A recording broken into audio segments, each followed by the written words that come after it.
தேவனுக்கேற்ற மனம் திரும்புதல், லௌகீக மனம் திரும்புதல் ரெண்டுக்கும் வித்தியாசத்தை பத்தி போன முறை படிச்சோம். இப்போ நீங்க கேட்கிற கேள்வி என்னன்னா, நம்ம ஒரு காரியத்துல தவறிட்டோம்.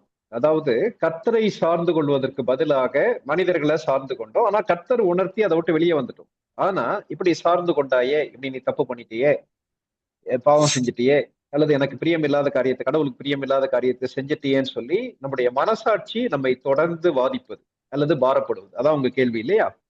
ஆமா ஆமாங்கண்ணே. ஆமா. இதுல ஆவிக்குரிய விதத்துல வசனத்தின் அடிப்படையில ஒரு சில காரியங்கள் புரிந்து கொள்ளணும் சிஸ்டர். 2, அதாவது பரிசுத்த ஆவியானவர் நம்முடைய பாவத்தை உணர்த்துவது. 2வது பிசாசானவன் நம்மை குற்றப்படுத்துவது.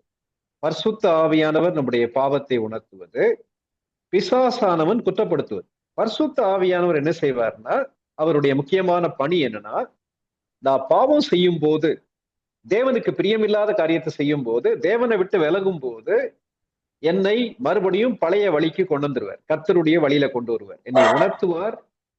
நான் ஆண்டவருடைய சமூகத்துல போய் மனம் திரும்பும் போது கர்த்தர் என்னை மன்னித்து அவருடைய ரத்தத்தினாலே கழுவி என்னை பழைய நிலைமைக்கு கொண்டு வந்துருவார். அதான் கர்த்தர் எதிர்பார்க்கக்கூடிய காரியம். அதுக்கு பிறகு அவர் மன்னித்து விட்டார், நம்மை குற்றப்படுத்த மாட்டார். இதான் கர்த்தர் நம்ம இடத்துல செயல்படுவது. ஆனா அதே நேரத்துல இந்த சூழ்நிலையை பயன்படுத்தி பிசாசு செய்யக்கூடிய காரியம் என்னன்னா, சேட்டன்ற வேர்டுக்கு என்ன அர்த்தம்னா அக்யூசர்ன்னு சொல்லி அர்த்தம். சாத்தான்ற வார்த்தைக்கு குற்றப்படுத்துகிறவன் சொல்லி அர்த்தம். வெளிப்படுத்தின விசேஷத்துல படிக்கும் போது, தேவனாலே தெரிந்து கொண்டவர்கள் மீது இரவும் பகலும் குற்றம் சாட்டுகிற ஆவின்னு சொல்லி படிக்கிறோம். அவனுடைய வேலையே என்னன்னா, நம்மை குற்றப்படுத்துவது, கர்த்தருக்கு முன்பாக நம்மை குற்றப்படுத்துவது. அவன் என்ன சொல்லுவானா, நீ இப்படி பண்ணிட்டியேன்னு சொல்லி சொல்லுவான். யோபுவை பற்றி கர்த்தருடைய சமூகத்துல குற்றப்படுத்துறான், பொய்யா குற்றப்படுத்துறான். என்ன குற்றப்படுத்துறான்னா, ஆண்டவரே நீர் யோபுவை ஆசீர்வதித்திருக்கிறீர், யோபுடைய சம்பத்து பெருகிருச்சு, யோபுவை சுற்றி நீர் பாதுகாப்பு கொடுத்திருக்கிறீர், அதனால உண்மை பின்பற்றுகிறான்னு சொல்லி பொய் சொல்றான். கர்த்தருடைய சமூகத்துல போய் இல்லாத காரியத்தை பொய்யா சொல்றான்.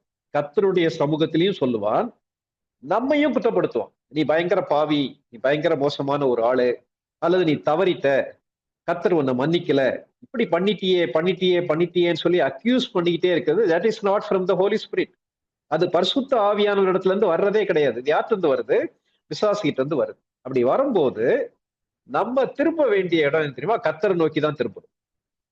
கர்த்தர் அவருடைய மன்னித்து விட்டார், கர்த்தர் அவருடைய ரத்தத்தினாலே கழுவி விட்டார். கர்த்தர் மன்னித்தார்னா ஒன்ஸ் ஃபார் ஆல் மன்னித்துட்டார். மறுபடி அதை ஞாபகப்படுத்தி காட்ட மாட்டார். 1. 2வது, கிழக்குக்கும் மேற்குக்கும் எவ்வளவு தூரமோ அவ்வளவு தூரமாய் அவர் நம்முடைய பாவங்களை நம்மை விட்டு விலக்கி விட்டார்.